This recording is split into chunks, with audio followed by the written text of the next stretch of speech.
My name is Jesslyn Davis, and I am a future teacher.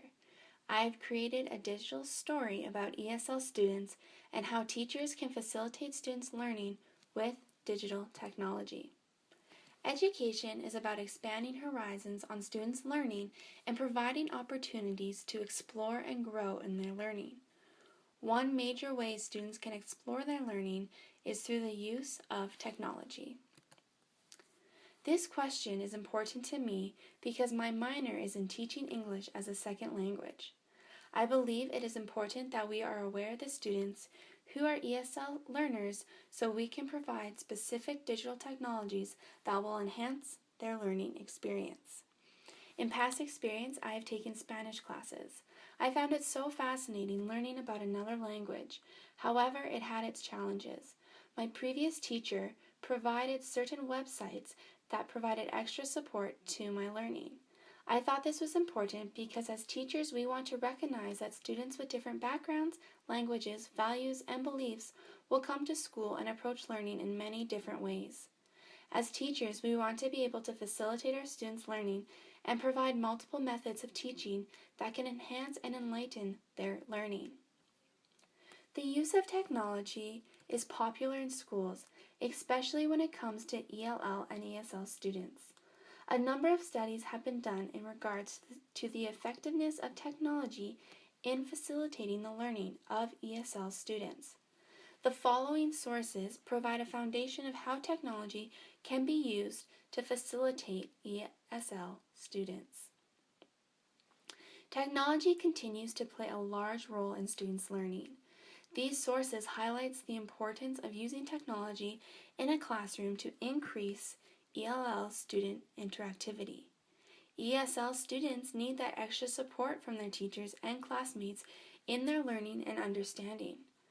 Technology has provided great resources for students and teachers to use as that extra support mechanism in their learning comprehension. It is clear that technology has many resources that provide that extra support to ESL students in their learning and is a great tool to use to enhance one's learning experience. To begin my study, I did research on a previous study that is relevant to my question to increase my knowledge on this topic. As I became more knowledgeable and comfortable, I compared what I have found to what previous studies have said. I talked with my mentor teacher in my school placement, my friends and family who worked with children and have had experience in this area, classmates and professors at Mount Royal University, and other teachers and parents that added great input to my findings.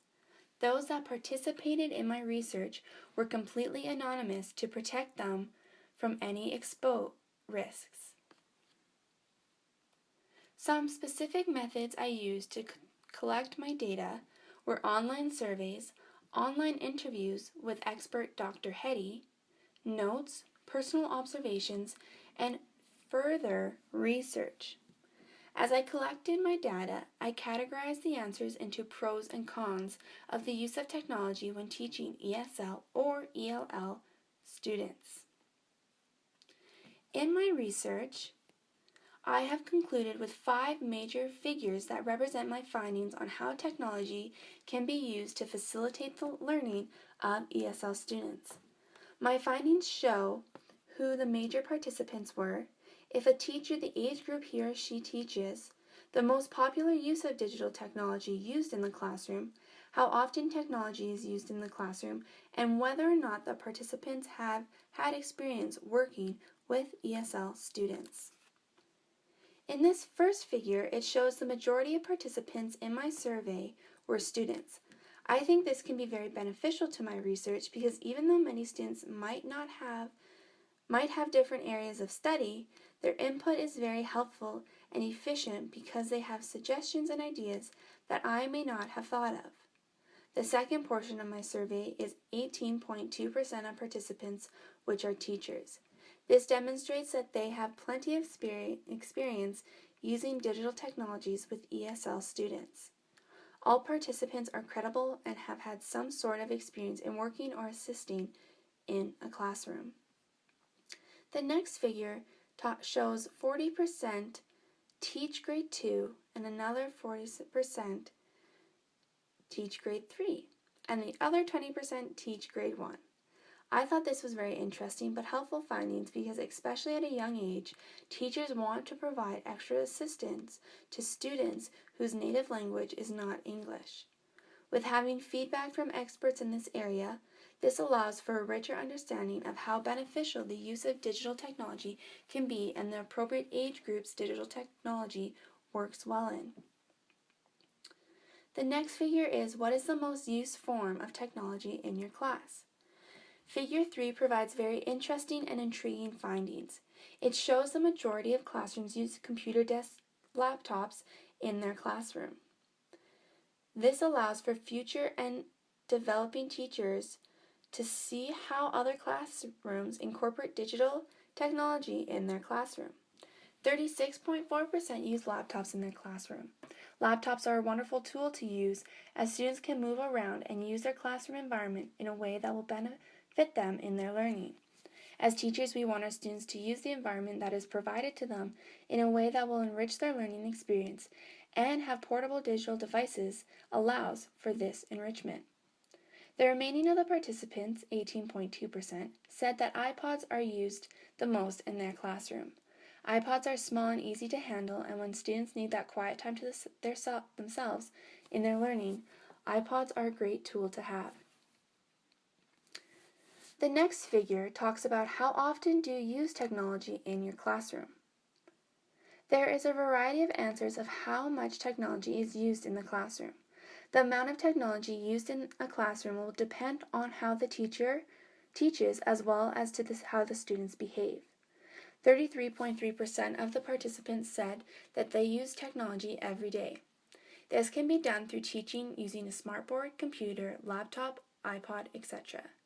22.2% of the participants said they use technology almost every day and maybe a few times a week. 11.1% of participants were closer to the end of not using technology in their classroom, but there were no participants in my survey that said they never use technology. Technology is so accessible in today's world that it can be very difficult to not use it in your classroom. And the last figure talks about how have you had experience teaching ESL students? Figure 5 concludes very close findings. However, 54.5% have little to no experience with ESL students, and the remaining 45.5% do have experience with ESL students. Whether the participants have had the experience with ESL students, they have had some sort of experience with digital technology that can be very beneficial to my research. In conclusion, technology has become a major part in students' learning. Technology is a great tool that can be used within the classroom to increase ESL or ELL students' interactivity. ESL students need that extra support from their teachers and classmates in their learning and understanding. Throughout my research, multiple online resources have stated as being very beneficial in providing that extra support mechanism in their learning comprehension. However, while conducting my interview with Dr. Hetty, we discussed that standalone programs have a long way to go and don't begin to replace a teacher that knows what he or she is doing. The key to using technology successfully in a classroom is having that pedagogic value and intent. It must be monitored and tracked for its impact on learning outcomes. With any lesson, we want to make sure the students have the opportunity to succeed and grow in their learning experience. Through the results of this inquiry, a deeper understanding has been established of the proper use of technology and how it has become such a valuable asset to teaching students.